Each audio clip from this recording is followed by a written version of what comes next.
भारत का छठे चरण का मतदान कल संपन्न हुआ। 8 राज्यों की 58 सीटों पर लगभग 61% से अधिक मतदान हुआ। अब चूँकि एक चरण 7वां चरण है वो बाकी रहा है, बाकी 486 सीटों पर मतदान संपन्न हो चुका है।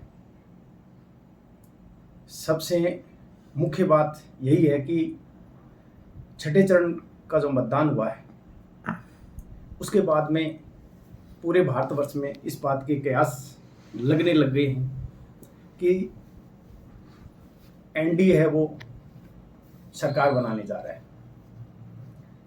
भारत के जो मुख्य तौर पर भारतीय जनता पार्टी और जो कांग्रेस का अलायंस ग्रुप है इंडिया, उसके बीच में हालांकि कड़ी टक्कर मान रहे थे इस चुनाव में, लेकिन जो जो चुनाव आगे बढ़ा है और जो जो निष्कर्ष विभिन्न राज्यों से निकल कर आ रहे हैं, स्पेशली साउथ की अगर हम बात करें तो भारतीय जनता पार्टी दक्षिणी भारत में इस बार अच्छा कर रही है। अगर कर्नाटका को हम छोड़ दें तो अन्य राज्यों में अच्छा कर रही है। स्पेशली आंध्रा की अगर हम बात करें तो काफ़ी लाभ भारतीय जनता पार्टी को और अलायंस को वहाँ हो रहा है। और भी अगर भारत के अन्य राज्यों की हम बात करें तो तेलंगाना, उड़ीसा जैसे राज्य हैं, उनमें भी भारतीय जनता पार्टी पहले से बहुत बेहतर कर रही है। और कल जो चुनाव संपन्न हुए हैं छठे चरण के, उनमें हालांकि काफ़ी कसमकस भरा चुनाव है, चाहे उसको दिल्ली का ले लें चाहे हरियाणा का ले लें, उनमें काफ़ी कड़ा मुकाबला दे रही है भारतीय जनता पार्टी को जो इंडिया गठबंधन है वो। लेकिन ओवरऑल अगर हम बात करें तो छठे चरण के बाद में मोटे रूप से अगर हम माने तो निश्चित रूप से भारतीय जनता पार्टी है वो बहुमत के नज़दीक पहुंच गई है। ये आम जो विश्लेषक है उसकी राय ये उभर के आ रही है। चाहे हम आंकड़े प्रशांत किशोर जी के देख लें, चाहे योगेंद्र जी यादव के देख लें, या अन्य न्यूज़ चैनल्स हैं उनका देख लें, सबका ये मानना है कि एनडीए गठबंधन है वो सत्ता के करीब पहुंच रहा है।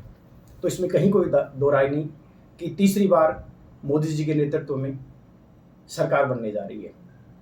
ये बात अलग है कि गठबंधन, इंडिया गठबंधन है, उसने काफ़ी उम्मीद से ज़्यादा टक्कर देने का प्रयास किया है और कई जगह पर उन्होंने बहुत ही अपेक्षा से ज़्यादा सुधार किया है।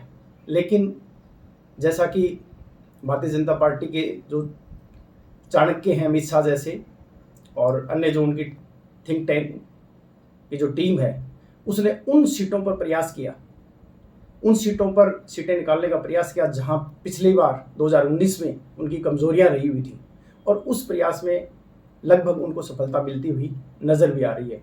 इस बार सबसे मजे की बात यह है कि भारतीय जनता पार्टी को बहुत ज़्यादा नुकसान नहीं हो रहा, कहीं मतलब ऐसा कुछ नहीं लग रहा कि भारतीय जनता पार्टी नुकसान में जा रही हो, चाहे वो पश्चिमी बंगाल ही क्यों ना हो। लेकिन कुछ जगह उनका जो गठबंधन के घटक दल हैं उनकी स्थिति जरूर कहीं कहीं कमज़ोर जरूर नज़र आ रही है। लेकिन अगर हम संपूर्ण विश्लेषण करें तो भारतीय जनता पार्टी निश्चित रूप से सरकार बना रही है। हालांकि एक चरण अभी और बचा है और काउंटिंग 4 तारीख को होनी है, लेकिन मोटे रूप से जो राय भर कर आ रही है उसमें यही है कि भारतीय जनता पार्टी मोदी जी के नेतृत्व में तीसरी बार सरकार बनाने जा रही है।